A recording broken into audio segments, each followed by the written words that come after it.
sak 52년 11살 소년이 조선의 왕이 되었습니다. 기록은 이것을 승계라 부르지만 이것은 조선에서 가장 잔인한 인신공양의 시작이었습니다. 소년의 피를 제물로 삼아 권력을 훔치려 한 숙부와 그를 꼭두각시로 만들려 한 내시부가 공모한 5년짜리 암살 계획이었습니다. 이것은 570년 늦은 고발장입니다. 지금부터 이 어린 왕을 죽음으로 몬 공모자들을 하나씩 추적하겠습니다. 왜 이런 비극이 벌어졌을까요? 누가 이 사건의 배후에 있었는가? 그리고 역사 속에 숨겨진 진짜 진실은 무엇일까요? 삭 52년 세종의 손자 단종은 아버지 문종이 재위 2년 만에 급서하자 왕위를 물려받았습니다. 하지만 불과 5년 후 그는 영월의 차가운 유배지에서 16살의 나이로 죽음을 맞이합니다. 공식 기록은 자결이라 말하지만 그것은 거짓이었습니다. 11살 소년 단종은 아버지의 유언에 따라 홀로 옥좌를 지켜야 했습니다. 그러나 그를 둘러싼 모든 사람들은 이미 그의 적이었습니다. 이 비극의 공모자들을 추적하기 위해 우리는 먼저 그들이 파괴한 것을 보아야 합니다. 11살 소년이 왕이 되기 전 그가 가졌던 모든 것입니다. 7452년 5월 18일 창덕궁 인정전 즉위식 날 텅 빈 대전의 차가운 용상에 11살의 왕이 앉았습니다. 그 냉기가 얇은 비단옷을 뚫고 그의 등줄기를 얼렸습니다. 5월의 따뜻한 햇살이 창문으로 쏟아져 들어왔지만 용상의 차가운 돌은 그 온기를 전혀 전달하지 않았습니다. 어린 어깨를 짓누르는 9 용이 새겨진 골룡포의 무게. 그것은 왕권의 상징이 아니라 벗어던질 수 없는 무거운 족쇄였습니다. 그가 용포 속에 꽉 쥔 것은 어머니의 유품인 작고 차가운 옥 놀이과였습니다. 매끄럽고 차가운 옥의 표면이 그의 손바닥에 닿았습니다. 출산 중 세상을 떠난 현덕왕후. 그가 한 번도 보지 못한 어머니가 남긴 유일한 흔적이었습니다. 유모가 말했습니다. 중전마마께서 마지막 숨을 거두시기 직전 이것을 대구님께 꼭 전해달라 하셨습니다. 단종은 그 이야기를 들을 때마다 옥을 더욱 세게 쥐었습니다. 차가운 옥이 손바닥에 파고들어 아팠지만 그 고통이 어머니와 연결된 유일한 증거처럼 느껴졌습니다. 그런데 이 순간 11살 소년의 손을 잡아준 사람은 누구였을까요? 대전 뒤편 어둠 속에서 두 남자가 어린 왕을 바라보고 있었습니다. 내시부 수장 김내관은 떨리는 왕의 손을 동정이 아닌 관리해야 할 변수로 차갑게 계산했습니다. 그의 50평생은 궁궐의 그림자 속에서 살아왔습니다. 그는 4명의 왕을 섬겼습니다. 왕들은 왔다가 사라졌지만 내시부는 변함없이 남아 있었습니다. 왕은 일시적이지만 내시부는 영원합니다. 이 어린 왕은 너무 약해서 우리의 시스템을 지킬 수 없다. 그렇다면 관리해야 한다. 필요하다면 제거해야 한다. 그의 눈빛에는 온기가 없었습니다. 단지 차가운 계산만이 있었습니다. 반대편에서는 숙부 수양대군이 조카를 바라보고 있었습니다. 그의 입계는 충성스러운 신하의 미소가 걸려 있었지만 그의 눈은 포식자의 것이었습니다. 수양대군은 세종의 둘째 아들이었습니다. 형 문종이 왕위를 물려받았을 때 그는 침묵했습니다. 하지만 형이 병약했고 조카는 너무 어렸습니다. 저 옥좌는 내 것이어야 했다. 내가 앉아야 할 자리다. 저 소녀는 장애물일 뿐이다. 그는 이미 계산하고 있었습니다. 얼마나 기다려야 하는가, 어떻게 움직여야 하는가. 1년이 지났습니다. 사오수 3년, 12살의 왕 단종은 완벽한 고립 속에 갇혔습니다. 아버지가 죽기 전 남긴 충신들, 김종서와 황보이는 그를 지키려 했지만 궁궐의 모든 문, 모든 통로, 모든 대화는 내시부의 통제 아래 있었습니다. 왕이 신하를 부르면 내시가 전달했습니다. 신하가 상소를 올리면 내시가 검열했습니다. 왕의 말은 왕의 입에서 나와도 신하들에게 제대로 전달되지 않았고 신하들의 상소는 아무리 급해도 왕에게 닿지 않았습니다. 단종은 매일 밤 악몽을 꿨습니다. 아버지 문종이 병상에서 그의 손을 잡고 말했습니다. 과인이 떠나도 김종서 대감과 황보인 대감이 너를 지켜줄 것이다. 그들을 믿어라. 하지만 꿈에서 깨어나면 그는 혼자였습니다. 아버지의 충신들은 궁궐 저 너머 어딘가에 있었지만 그들과 그 사이에는 내시부라는 보이지 않는 벽이 가로막고 있었습니다.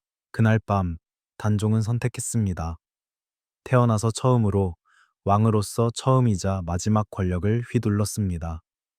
그는 내시부를 거치지 않고 몰래 자신의 유일한 동지 성삼문에게 친필 편지를 써서 보냈습니다. 편지를 쓰는 동안 그의 손이 떨렸습니다. 붓을 쥔 손에서 먹물이 종이 위로 번졌습니다. 과인을 도와주시오. 과인은 홀로 이곳에 갇혀 있소. 김종서 대감께 이 사실을 알려주시오. 내시들이 과인과 조정 사이를 막고 있소. 편지를 접고 봉할 때 그는 주저했습니다. 이것이 발각되면 어떻게 될까? 하지만 이대로 침묵하면 그는 영원히 꼭두각시로 남을 것입니다. 그는 가장 신뢰하는 어린 환관을 불러 편지를 성삼문에게 직접 전하라 명했습니다. 이 편지가 그의 유일한 희망이었습니다. 그리고 그의 가장 치명적인 실수가 되었습니다. 단종은 자신의 유일한 충신에게 비밀리에 손을 내밀었습니다. 하지만 그는 몰랐습니다. 궁궐의 벽에는 눈과 귀가 있다는 것을. 그리고 그 눈은 그가 가장 믿었던 사람이었습니다. 아버지 문종은 죽기 직전 어린 아들을 지키기 위해 최선을 다했습니다. 김종서, 황보인, 조국관을 비롯한 가장 충성스럽고 강력한 신하들로 고명 대신 위원회를 조직했습니다.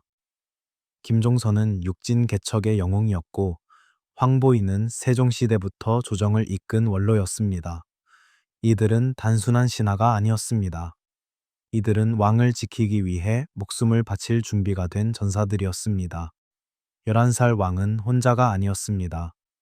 아버지가 남긴 최강의 방패가 그를 지키고 있었습니다. 관객은 안도합니다. 아, 그에겐 팀이 있구나. 이제 괜찮을 거야. 하지만 실록을 조사하던 중 저는 단종 즉위 초 3개월간의 기록에서 이상한 공백을 발견했습니다. 마치 누군가 의도적으로 왕의 행적을 지운 것처럼 말입니다. 왕의 일상적인 활동, 그의 교육, 그의 만남들이 기록되어야 할 부분이 텅 비어 있었습니다. 대신 그 자리에는 대신들의 회의록만 빽빽하게 채워져 있었습니다. 왕이 사라진 왕조실록. 이것이 무엇을 의미할까요? 그 공백 뒤에 끔찍한 밤이 숨어 있었습니다. 내시부 수장 김내관은 단종의 편지를 중간에서 가로챘습니다. 어린 환관은 충성스러웠지만 어리석었습니다. 그는 편지를 품에 숨기고 성삼문의 집으로 향했지만 궁궐문을 나서는 순간 붙잡혔습니다. 내시부는 이미 모든 것을 보고 있었습니다. 김내관은 그 편지를 읽었습니다. 어린 왕의 절박함, 그의 고립, 그의 두려움이 종이 위에 떨리고 있었습니다. 편지의 글씨는 흐트러져 있었고 먹물 자국은 불규칙했습니다. 이것은 왕의 명령이 아니었습니다. 이것은 갇힌 아이의 구조 요청이었습니다. 김내관은 미소 지었습니다. 이것은 완벽한 증거였습니다. 왕이 내시부를 신뢰하지 않는다는 증거. 왕이 우리의 통제를 벗어나려 한다는 증거. 더 중요한 것은 이 편지는 또 다른 사람에게 유용할 것이라는 계산이었습니다. 그는 그 편지를 접어 수양대군에게 가져갔습니다. 대감, 이것을 보십시오. 어린 왕께서 대감을 거치지 않고 신하들과 몰래 모의하고 계십니다. 내시부의 통제를 벗어나려 하고 있습니다. 수양대군은 편지를 읽었습니다. 그의 눈이 차갑게 빛났습니다. 조카가 김종서와 연결되려 한다. 조카가 자신의 세력을 키우려 한다. 이것은 위험하다. 아니, 이것은 기회다. 조카가 나를 두려워하는구나. 좋다. 두려워해야 마땅하다. 하지만 두려움만으로는 부족하다. 김종서와 황보인이 살아있는 한 저들은 언젠가 나를 제거하려 할 것이다. 김 내관이 낮은 목소리로 말했습니다.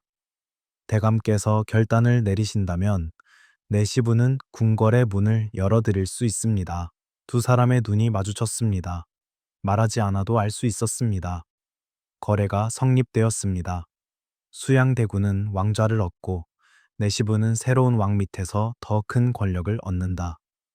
7453년 10월 10일 밤 개유정난. 역사는 이것을 정난, 즉 난리를 바로잡음이라 부릅니다. 하지만 이것은 난리를 바로잡은 것이 아니었습니다. 이것은 난리의 시작이었습니다. 수양대군이 움직였습니다. 그는 미리 준비한 사병들을 이끌고 한양의 거리로 쏟아져 나왔습니다. 칼을 든 군사들이 어둠 속에서 움직였습니다. 첫 번째 목표는 김종서의 집이었습니다. 한밤중 김종서는 급박한 소리에 잠에서 깨어났습니다. 문이 부서지는 소리, 비명 소리. 그는 무슨 일이 일어나고 있는지 즉시 이해했습니다. 그는 칼을 집으려 했지만 이미 늦었습니다. 수양대군이 직접 방으로 들어와 철퇴를 들어 올렸습니다. 대감, 왕명이오. 무슨 왕명이란 말이오? 전하께서는 아직 철퇴가 내려쳤습니다. 김종서의 머리가 깨졌습니다. 조선의 영웅, 죽진을 개척한 장군, 어린 왕을 지키기로 맹세한 충신이 자신의 집 안방에서 피를 흘리며 쓰러졌습니다. 같은 시각 황보인의 집도 습격당했습니다. 황보인은 체포되어 끌려 나왔습니다. 그는 외쳤습니다. 전하, 전하께서는 어디 계시오? 대답은 없었습니다. 그는 그 자리에서 잠수되었습니다. 단 하룻밤 만에 아버지가 남긴 방패는 모두 피로 쓰러졌습니다. 조국관, 민신 등 고명 대신들이 차례로 제거되었습니다. 궁궐의 문을 지켜야 할 내시부와 군대는 침묵했습니다. 아니, 그들은 방관한 것이 아니었습니다. 그들은 공모했습니다. 내시부는 궁궐의 문을 열어주었고 군대는 왕의 충신들을 죽이는 것을 묵인했습니다. 다음 날 아침 12살의 왕은 텅 빈 대전에 혼자 앉아 있었습니다.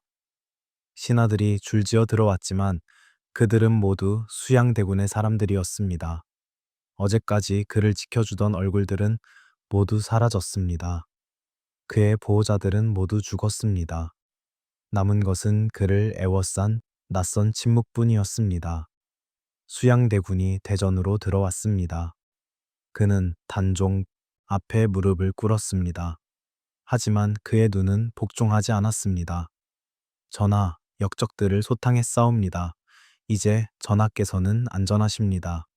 단종은 떨리는 목소리로 물었습니다. 김종서 대감은 어디 계시오? 역적 김종서는 전하를 해하려 했기에 신이 처단했사옵니다. 아니다. 김 대감은 과인의 충신이었다. 전하께서는 아직 어리시어 역적의 관계를 모르십니다. 신이 전하를 보필하겠사옵니다.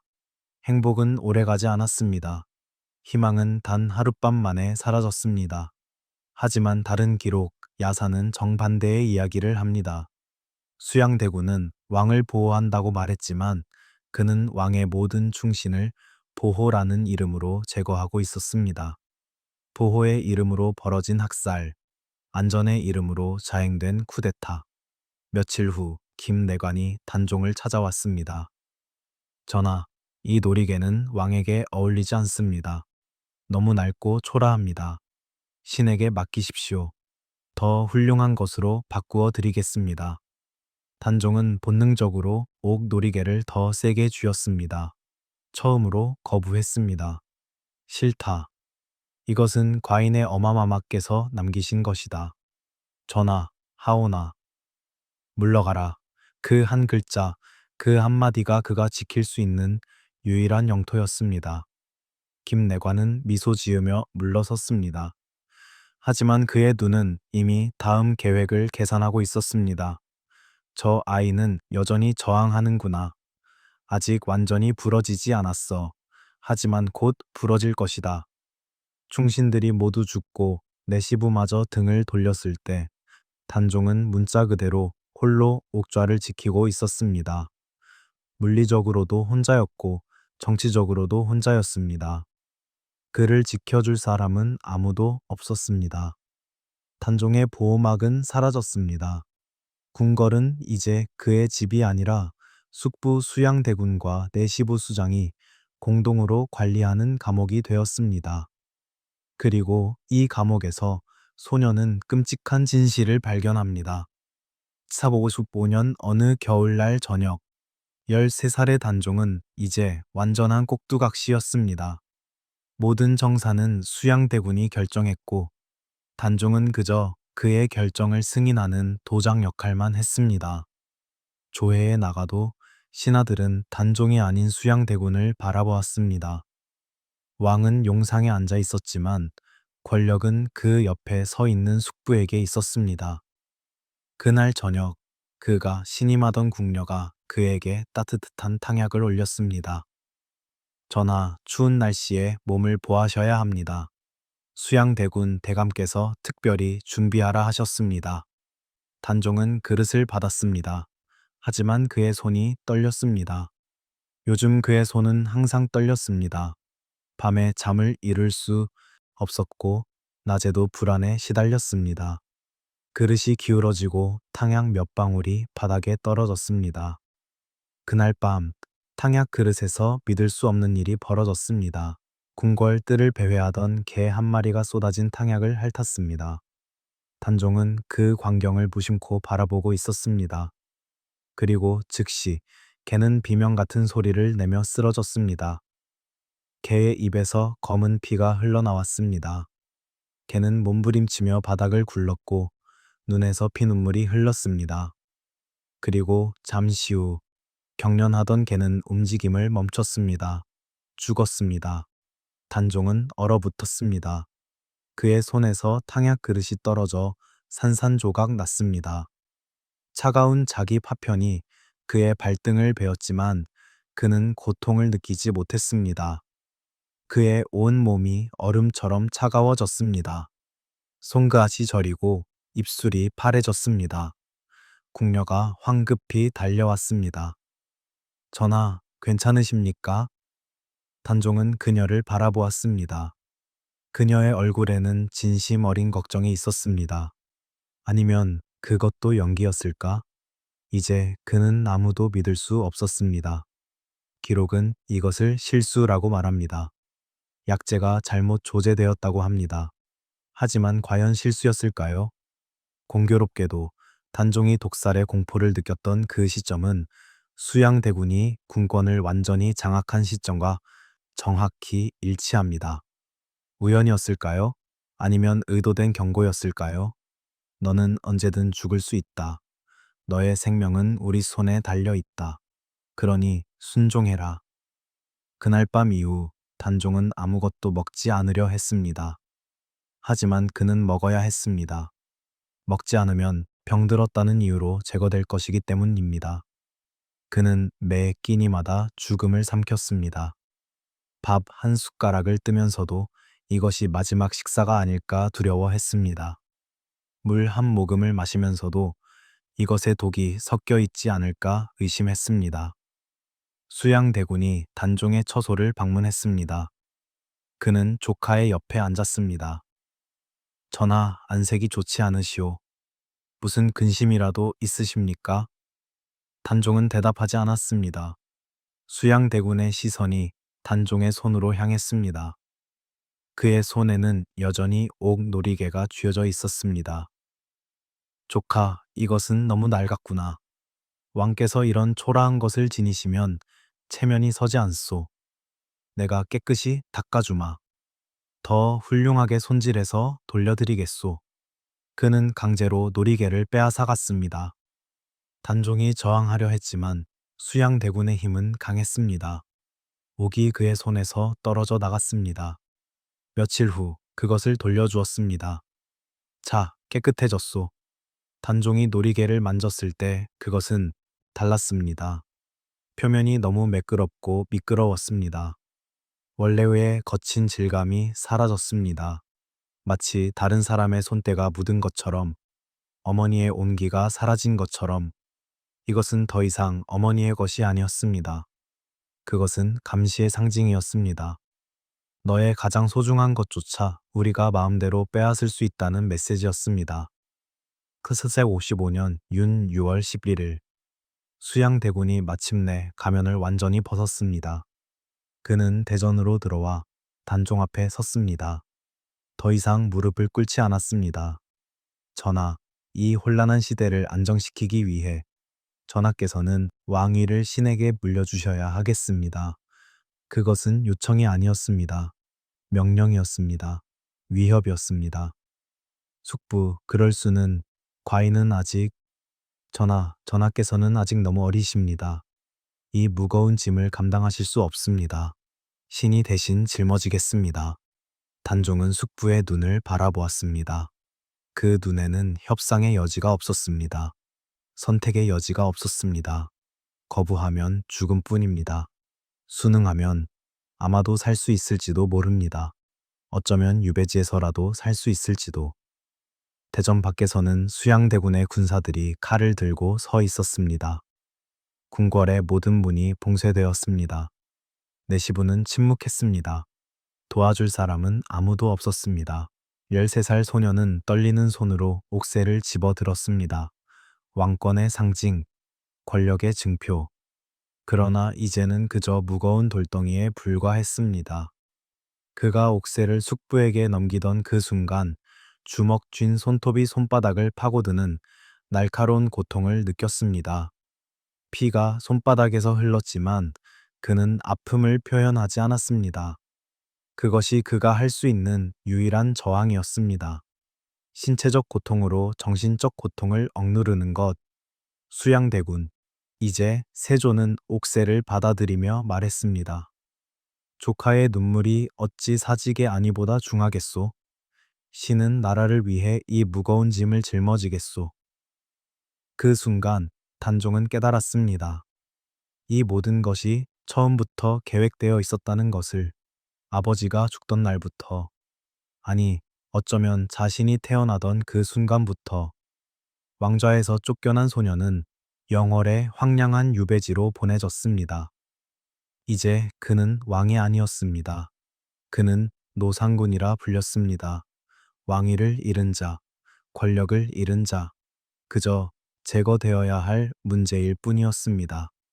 하지만 단 한 번 마지막 희망의 불씨가 타오릅니다. 살 56년 유배지 영월의 차가운 밤, 폐위된 소년 왕은 작은 방 안에 홀로 앉아 있었습니다. 그의 손에는 여전히 옥놀이개가 쥐어져 있었습니다. 손에 온기로 인해 이제 옥은 차갑지 않았습니다. 오히려 따뜻했습니다. 그는 그것에 대고 속삭였습니다. 어마마마, 어마마마, 아들이 왕위를 지키지 못했습니다. 용서하소서. 문 밖에서 경비병이 그 모습을 보았습니다. 손때로 따뜻해진 옥 조각에 대고 만난 적 없는 어머니를 부르는 16살 소년의 모습을. 그 경비병은 나중에 이렇게 증언했습니다. 그분은 왕이 아니었습니다. 그저 어머니를 그리워하는 아이였습니다. 그러나 한양에서는 6명의 충신이 목숨을 걸고 움직이고 있었습니다.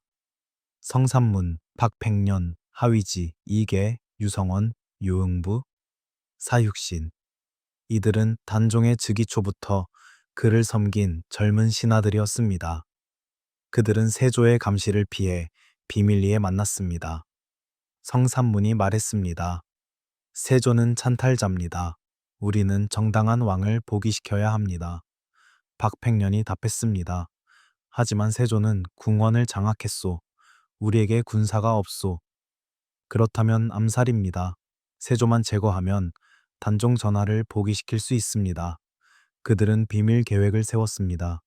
세조를 암살하고 단종을 영월에서 구출하고 그를 다시 왕위에 앉힌다. 그것은 불가능해 보이는 계획이었습니다. 하지만 그들에게는 선택의 여지가 없었습니다.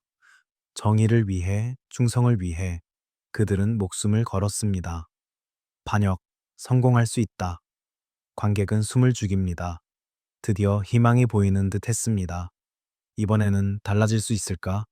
소년 왕이 구원받을 수 있을까? 하지만 샵 56년 6월 계획은 내부 배신자에 의해 발각되었습니다. 김질. 그는 사육신의 일원인 척 가장했지만 실제로는 세조의 첩자였습니다. 그는 모든 계획을 세조에게 고했습니다. 세조의 군대가 한밤중에 사육신을 체포했습니다. 그들은 혹독한 고문을 받았습니다. 뼈가 부러지고 살이 찢어지고 손톱이 뽑혔습니다. 신문관이 물었습니다. 누가 공모장가? 다 말하면 살려주겠다. 성삼문이 피를 토하며 답했습니다. 우리는 역적이 아니오. 정당한 왕을 복위시키려 했을 뿐이오. 노상우는 이미 폐위되었다. 지금의 왕은 세조 전하시다. 찬탈자를 왕이라 부를 수 없소. 고문은 계속되었습니다. 하지만 그들은 입을 열지 않았습니다. 다른 동조자들을 보호하기 위해 그들은 끝까지 침묵했습니다. 공식 기록은 침묵하지만 바로 이 물증이 남아 있었습니다.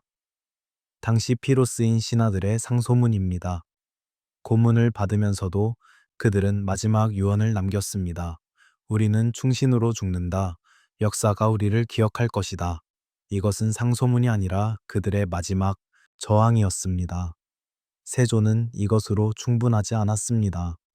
그는 사육신을 공개 처형하기로 결정했습니다. 더욱 잔인하게도 그는 영월의 단종에게 사신을 보내 그의 충신들이 처형되는 것을 전하게 했습니다.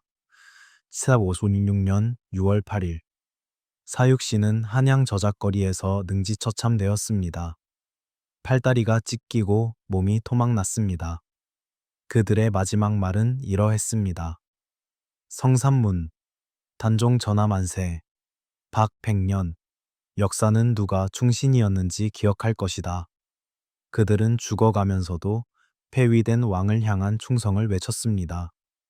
세조는 이것으로 끝나지 않았습니다. 그는 13살의 단종을 영월 유배지로 직접 찾아갔습니다. 세조가 방으로 들어섰을 때 단종은 옥놀이개를 손에 쥐고 있었습니다. 네가 이것을 시켰느냐? 네가 저들에게 명령했느냐? 아니옵니다. 숙부. 아니, 전하. 소인은 아무것도. 거짓말. 세조는 단종의 손에서 옥놀이개를 빼앗아 흙바닥에 던졌습니다. 옥이 딱딱한 땅에 부딪히는 소리가 방 안에 울려 퍼졌습니다. 이 하찮은 것 때문에 네가 죽는다. 네가 그 추억을 버리지 못했기 때문에 내 충신들이 죽었고 이제 너도 죽어야 한다. 단종은 무릎을 꿇고 흙 속에서 놀이개를 주워 들었습니다. 거친 흙이 그의 손바닥을 긁었습니다. 손에서 피가 났지만 그는 옥을 놓지 않았습니다. 옥 표면을 보니 날카로운 금이가 있었습니다. 떨어지면서 깨진 것입니다. 그는 그 깨진 금을 보는 순간 알았습니다. 모든 것이 끝났다는 것을, 어머니와의 마지막 연결도 이제 부서졌다는 것을, 그리고 자신의 생명도 곧 끝난다는 것을. 세조는 말했습니다. 내 충신들의 피가 내 손에 묻어 있다. 네가 왕위에 연연하지 않았다면 그들은 죽지 않았을 것이다. 이것이 단종을 살릴 마지막 기회였습니다. 그리고 그의 사망 선고서가 되었습니다. 세조는 한양으로 돌아가 조정에 이렇게 선포했습니다. 역적들이 폐위된 왕을 이용해 반역을 꾀했다. 노상군이 살아있는 한 이런 반역은 계속될 것이다. 이제 이 위험을 제거해야 한다. 나라의 안정을 위해 노상우는 스스로 목숨을 끊어야 한다. 궁궐의 모든 신하가 침묵했습니다. 내시부 수장 김내관도 침묵했습니다. 시스템은 이제 새로운 왕, 세조를 섬기고 있었습니다. 왕은 바뀌지만 시스템은 영원합니다. 이것이 내시부의 철학이었고 이것이 김내관이 단종을 배신한 이유였습니다. 7457년 겨울 16살의 소녀는 영월의 차가운 방에 홀로 남겨졌습니다. 충신들은 모두 죽었고 누나 경혜공주는 남편이 처형된 후 노비로 전락했습니다. 그를 지켜줄 사람은 아무도 없었습니다. 이제 이 5년짜리 암살 계획의 마지막 단계만이 남았습니다. 어느 추운 겨울밤, 금부도사가 방문을 열었습니다. 그의 손에는 사약 그릇이 들려 있었습니다. 하얀 도자기 그릇 안에 검은 액체가 담겨 있었습니다. 노상군, 이것은 주상 전하의 명이요. 스스로 목숨을 끊으시오.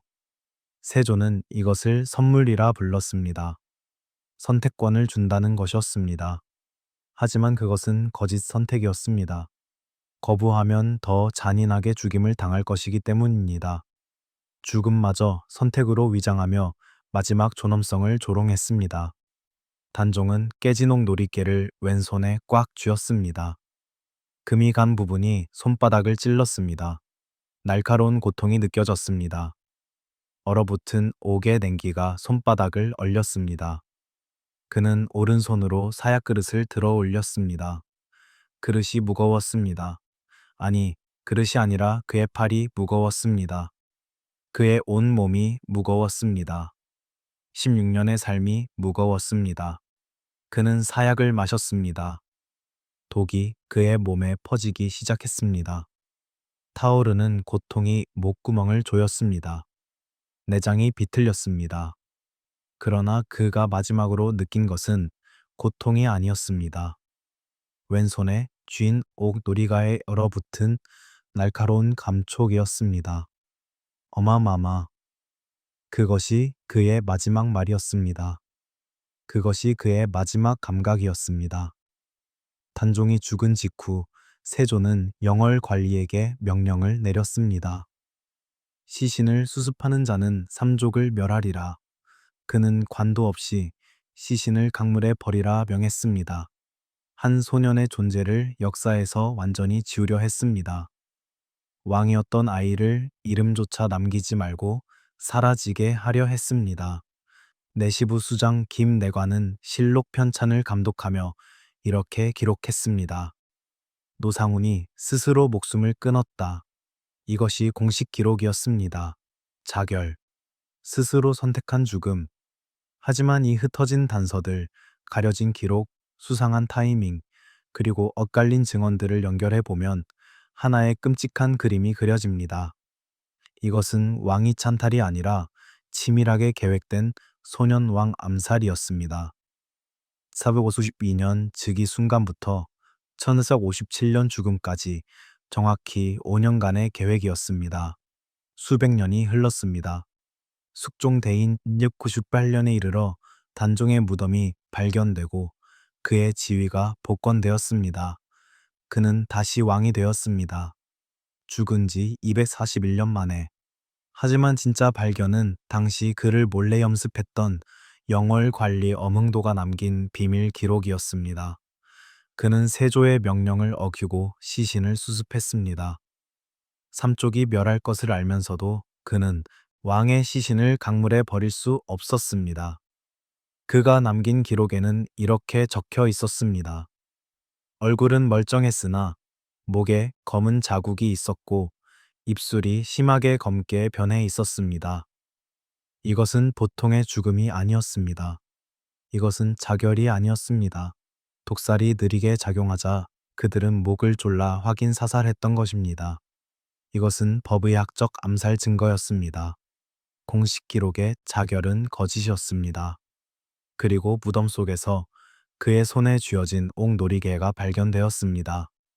수백 년의 세월에도 불구하고 그 옥 조각은 여전히 그곳에 있었습니다. 깨진 틈 사이로 희미한 글자가 새겨져 있었습니다. 손톱으로 필사적으로 긁어새긴 흔적이었습니다. 언제 새긴 것일까? 유배지에서 홀로 지내던 긴 밤 동안일까? 아니면 사약을 마시기 직전 마지막 순간이었을까? 그것은 견딜 인, 렌이 아니었습니다. 그것은 어미, 모, 무였습니다. 그의 5년간의 투쟁은 왕좌를 지키기 위함이 아니었습니다. 그것은 16년 평생 한 번도 만나지 못한 어머니를 향한 간절한 그리움이었습니다. 그는 끝까지 아이였습니다. 왕이 되고 싶었던 것이 아니라 그저 어머니의 품에 안기고 싶었던 아이, 어머니의 목소리를 듣고 싶었던 아이, 어머니의 손을 잡고 싶었던 아이. 역사는 그를 왕으로 기록했지만 그는 평생 왕이 될 수 없었습니다. 그는 그저 어머니를 찾는 아이였습니다. 그는 16살의 나이로 영월의 차가운 방 안에서 마지막 숨을 거두었습니다. 그는 끝까지 홀로 옥좌를 지켰던 조선의 유일한 왕이었습니다. 누구의 도움도 받지 못하고 누구에게도 기댈 수 없이 오직 혼자서 끝까지 버던 왕. 누가 진짜 단종을 죽인 살인자였을까요? 왕좌를 빼앗은 숙부 수양대군이었을까요? 그는 조카를 직접 죽이지는 않았지만 사약을 보낸 것은 그였습니다. 그는 칼을 휘두르지 않았지만 칼을 명령한 자였습니다. 아니면 왕을 꼭두각시로 만들려 했던 그림자 정부, 내시부였을까요? 김내관은 단종의 편지를 가로챈으로써 모든 비극의 시작점이 되었습니다. 그는 시스템을 위해 한 아이를 희생시켰습니다. 혹은 11살 소년에게 이 모든 짐을 지운 시대 그 자체였을까요? 왕위 계승의 시스템, 어린 왕을 보호하지 못한 제도, 충신들을 지키지 못한 조정, 침묵한 백성들, 모두가 공모자였을지도 모릅니다. 570년이 지난 지금 우리는 이 늦은 고발장을 제출합니다.